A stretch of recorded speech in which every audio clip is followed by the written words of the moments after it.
Bonjour tout le monde! Aujourd'hui, je vous tourne un tutoriel d'un look parfait à porter pour la Saint-Valentin. Donc tout d'abord, on va commencer avec les ombres à paupières. Donc nous allons appliquer une base. Moi, j'applique celle de NARS.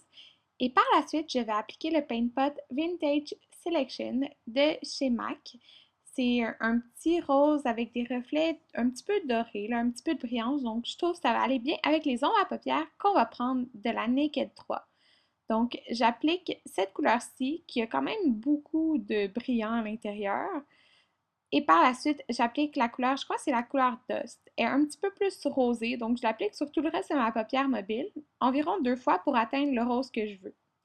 Par la suite, j'utilise la couleur Nooner comme couleur de transition. C'est un rosé mat, puis je l'aime vraiment beaucoup dans le creux. Je trouve que ça rejoint bien tout le reste du maquillage. Donc, c'est toutes des couleurs un petit peu rosées là, qu'on utilise dans ce look parce qu'on veut un look quand même très romantique pour la Saint-Valentin.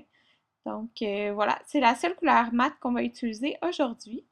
J'ai oublié de vous montrer la couleur que j'utilisais, mais c'est la couleur la plus claire de la palette que j'utilise sous le sourcil pour venir fondre les couleurs et pas avoir de démarcation. Par la suite, j'utilise la couleur Black Heart, qui est une de mes couleurs préférées dans la palette parce que c'est un mauve foncé, un petit peu brillant. Donc, ça fait vraiment différent d'un noir. Donc, vous voyez, je crée un V, en fait, dans le coin externe.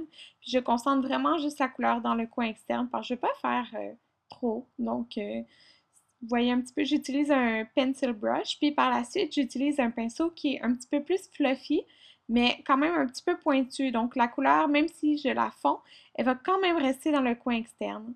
Donc j'ai repris un petit peu la couleur Nooner, la couleur du creux, pour venir un petit peu intensifier le look. J'utilise un petit coton et du démaquillant pour venir faire une ligne comme droite. Par la suite, j'utilise mon liner en feutre de Makeup Forever que j'adore. Et je vais aussi appliquer le mascara Unique. Donc, j'ai eu de la misère à vous filmer cette partie-ci, là. Donc, voilà ce que ça donne le eyeliner. Une ligne quand même un peu épaisse.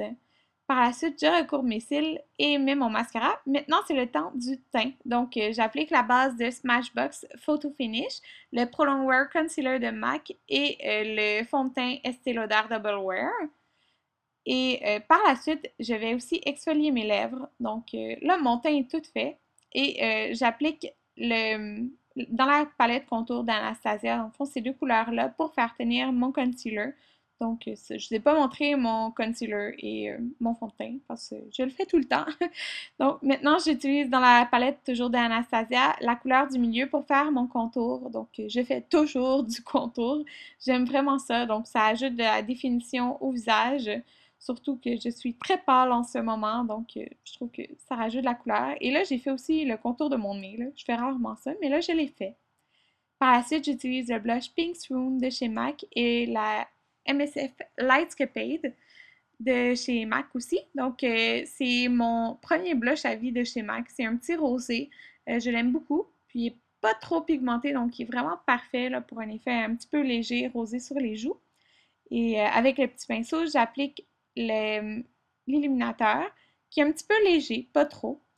Par la suite, on va vers les sourcils. Donc, j'utilise la pommade d'Anastasia et le gel transparent en sourcils aussi d'Anastasia. Le pinceau aussi est un pinceau en ongle d'Anastasia.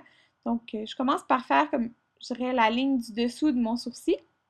Par la suite, je fais celle du dessus et je remplis comme au milieu, là. Mais je l'aime beaucoup, là. C'est dans la teinte blonde que j'ai, donc c'est un petit peu cendré.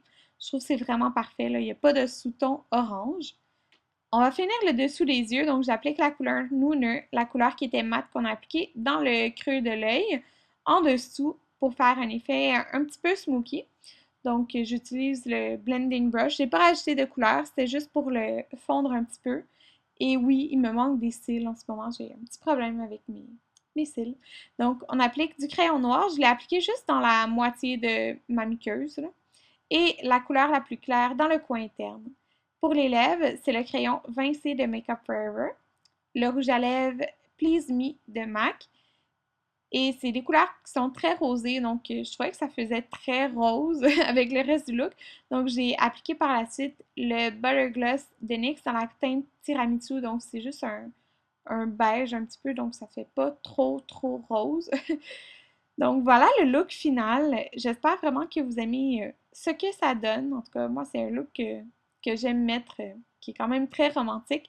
Donc, pour la Saint-Valentin, n'oubliez pas de mettre votre parfum favori. Donc, moi, c'est le Miss Dior Chérie qui est parfait, je trouve, pour une soirée romantique.